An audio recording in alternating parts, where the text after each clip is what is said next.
Boruto 2 Blue Vortex chapter 34 left us with actually a whole lot that improved my overall impression of the Mamushi invasion arc. I think it was a great way to end off the previous arc and to segue into the upcoming arc, and everybody already knew my guy Code was the one that was lurking, and of course did not catch the drop on this guy Boruto. Now, all of the greatness aside, within all of these special moments that happened and occurred throughout this chapter, we're going to touch on them moving forward. Today we are focusing solely on the potential aspect of not only a SARADA versus Code, but the major developments and hints around SARADA's character that were highlighted throughout 2 Blue Vortex chapter 34, which was actually amazing. But before we get into the video, don't forget to hit that like button, share the video, subscribe, and let's get into that Boruto 2 Blue Vortex greatness. Yes, sir. Ski. All right, so I'm not gonna sit here and act like I'm gonna just slide in this mud and act like nothing happened.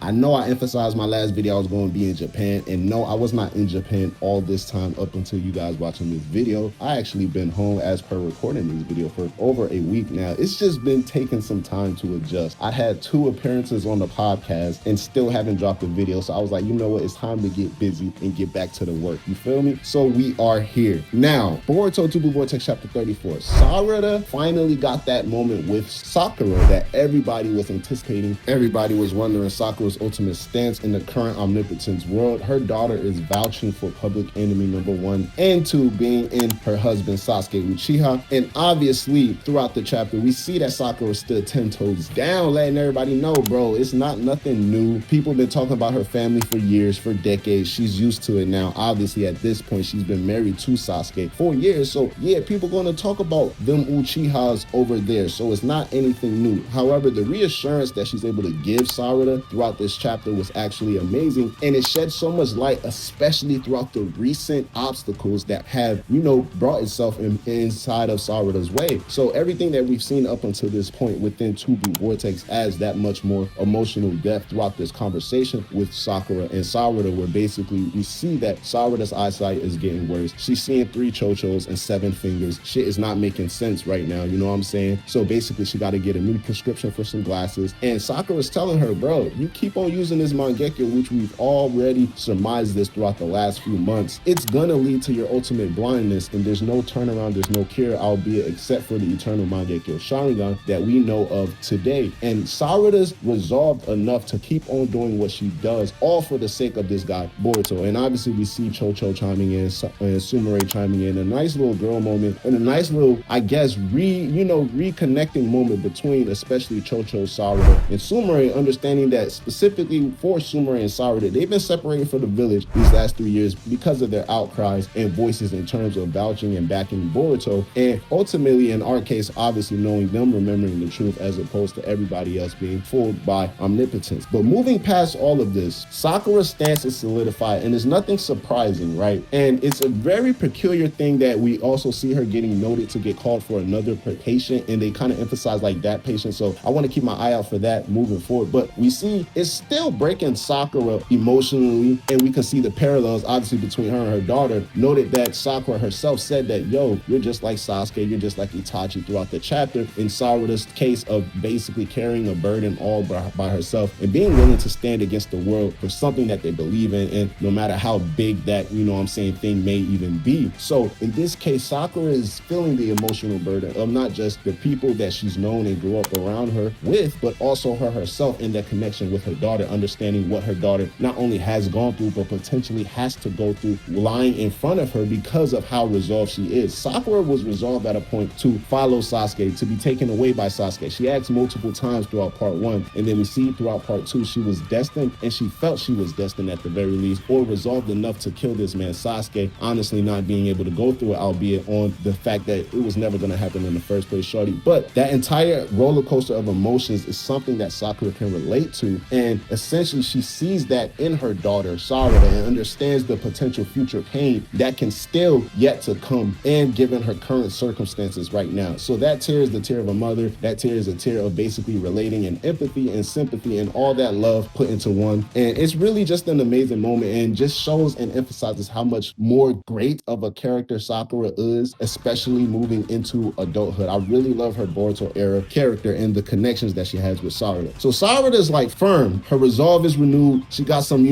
batteries put inside of her back by her mom, and she's ready to go. This is the type of amp up you get. You get two different type of power-ups when it comes to characters when it's time for them to actually get a power-up in the story. Either the straight power-up that everybody's been anticipating, and it happens in the heat of the moment in the midst of the battle, which already occurred for Sarada, or they get that, new sense of resolve and a new sense of determination, simply how we see at the end of Boruto Part 1, where Boruto's like, you know what, I'm the son of Naruto, I'm the student of Sasuke, I'm gonna prove all of them wrong, I'm Boruto Uzumaki. And he took that grit with him for over the next year while he trained with Sasuke, and then the bumps and rolls came and occurred throughout their time. Now here with Sarada, she has that battery placed in her back by Sakura, and she feels renewed, and now she just reconnected with Chocho. They have some sense of camaraderie gaining back to each other. Things are looking in place for Sarada, which ironically enough doesn't correlate to the news in terms of her physical condition. She's becoming more blind and her eyesight is losing. Now, how does this all relate to Code? Everything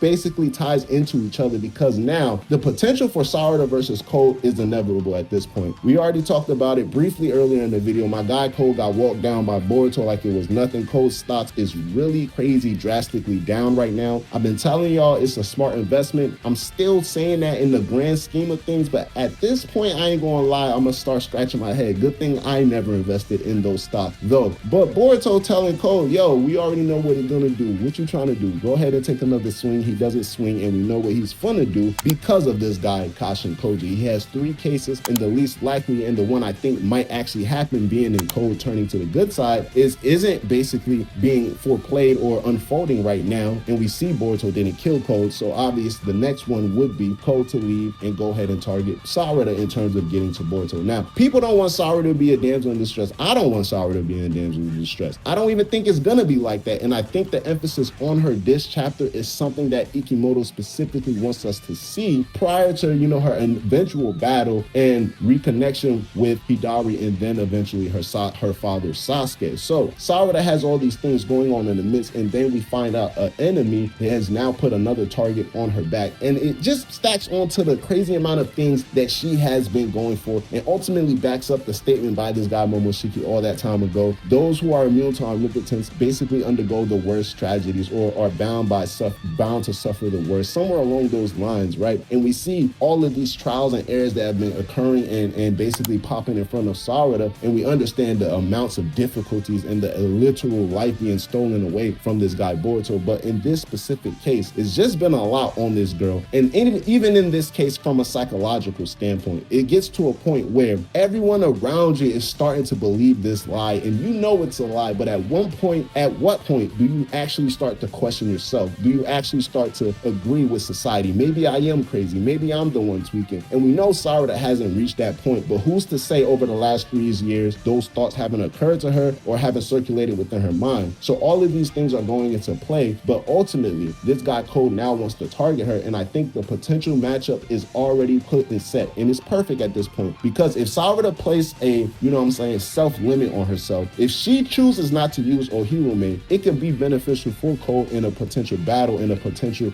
attempt to basically kidnap Sarada or use her as a bargaining chip. But if she goes balls to the wall and straight up says Ohirome any day when it comes to this guy Boruto, it's GG's for Code. I personally feel like it's not much of a discussion, so we have to take into account all of these small little details that we've gotten throughout the previous chapters, and I'm ultimately going to fall under the belief either she's choosing not to use Ohirome, or it will be simply too much of a strain on her at the point in time she encounters Code. So whenever this situation actually goes down, it's going to lead into a revamped and re-energized Sarada with a renewed, sense of reassurance from her mother Sakura, having that battery placed in her back, and ultimately carrying the toll of potentially going blind, but yet still having the resolve to move forward, versus a Code who's now determined to turn the tables completely around on this guy Boruto, who's visually seen not once but twice now. There's literally nothing you can do with this guy Boruto. Ain't nothing. You can't guard him in a paint, you can't guard him in an arc, you can't take him coast to coast, you can't basically stand down and face him through the line. There's nothing you can do with this man Code. So he has to figure out a way to get around that obstacle, and in his eyes that ticket is Sarada. So potentially, how do you guys see this thing ultimately panning out and